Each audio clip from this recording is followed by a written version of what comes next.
Aujourd'hui, un politique éco rocambolesque dédié à l'histoire d'un professeur d'université interné de force en hôpital psychiatrique à cause de son honnêteté. Mon invité aujourd'hui, c'est Jean-Louis Cacomot. Bonjour monsieur. Bonjour.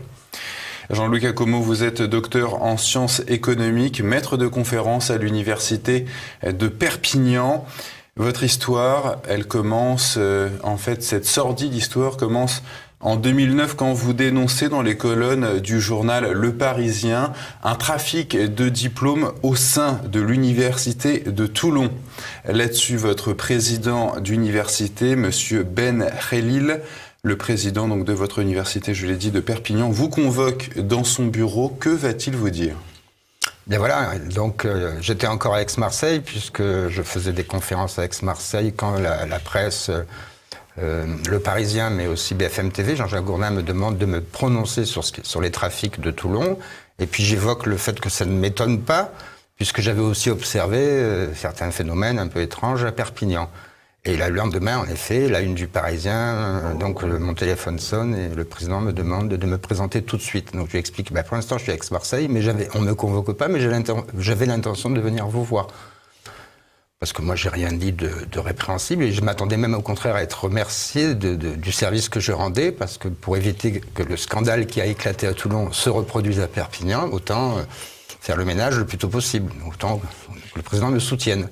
Non, il me demande de ne plus m'exprimer en public à la presse et à partir de là, il me ferme toute possibilité de communication, donc je ne pouvais plus répondre aux journalistes.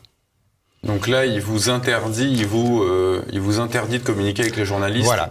Voilà. Et entre-temps, donc, je suis approché de manière, on va dire, on me fait des propositions financières, enfin, on essaie de m'acheter, de me faire miroiter des séjours dans des contrées exotiques.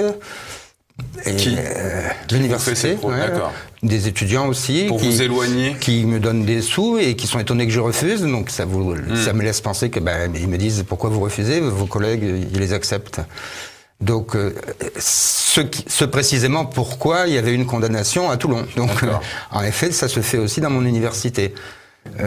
Et là, ils emploient la méthode plus violente. Alors justement, peu de temps donc après cette convocation dans le bureau de votre président, vous êtes enlevé au réveil à votre domicile par des pompiers pour être interné de force dans un hôpital psychiatrique. Alors en général, effectivement, les pompiers vous amènent ce qu'ils appellent les urgences psychiatriques.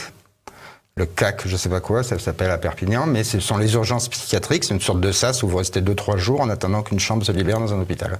Ce qui s'est passé pour moi. Mais voilà, ils m'ont piqué, donc j'étais dans un état comateux. J'ai été transféré aux urgences psychiatriques, mais moi, quand je me réveille, je suis dans une chambre, et au bout d'une semaine, on me dit, vous pouvez aller manger avec les autres réfectoires. Mais je dis, mais les autres où? Je suis où? Et là, on m'explique que j'ai fait l'objet d'une procédure d'internement. Qui venait de qui? L'université. Alors, vous me dites... En 2009, mais à l'époque, je ne le sais pas, mais ce qui s'avérera être mon premier internement, ce sont deux collègues. Deux autres maîtres de conférence. Voilà, derrière lesquels le président s'est abrité. Qui ont signé le document d'internement. Voilà, qui en échange ont eu des promotions de carrière assez fulgurantes. Parce qu'ils étaient beaucoup plus jeunes que moi. Document émis à la base par un médecin psychiatre. Le médecin psychiatre, ensuite, obéit aux donneurs d'ordre. Il faut d'abord signer. Voilà, ils ne peuvent pas, là, pour le coup, les hôpitaux, les psychiatres ne peuvent pas prendre l'initiative d'internement. Donc, en effet, après, juridiquement, je me suis beaucoup documenté. Il n'y a que deux possibilités. L'HDT, en l'occurrence, c'est ce qu'ils ont fait. Mais c'est pour ça que c'est illégal, parce qu'un patron ne peut pas se débarrasser d'un salarié. Ou une HO, une hospitalisation d'office. Là, ça vient du préfet. Là, effectivement, il a main libre. Il peut interner n'importe qui. Mais oui, il y a eu des débats à propos des fichiers S, parce que moi, en plus, ils mettent principe de précaution. Ça, c'est anticonstitutionnel, c'est encore plus qu'illégal. Et c'est passé comme une lettre à la poste. Racontez-nous votre internement, on vous administre des drogues. Ah oui, complètement, 5 fois par jour.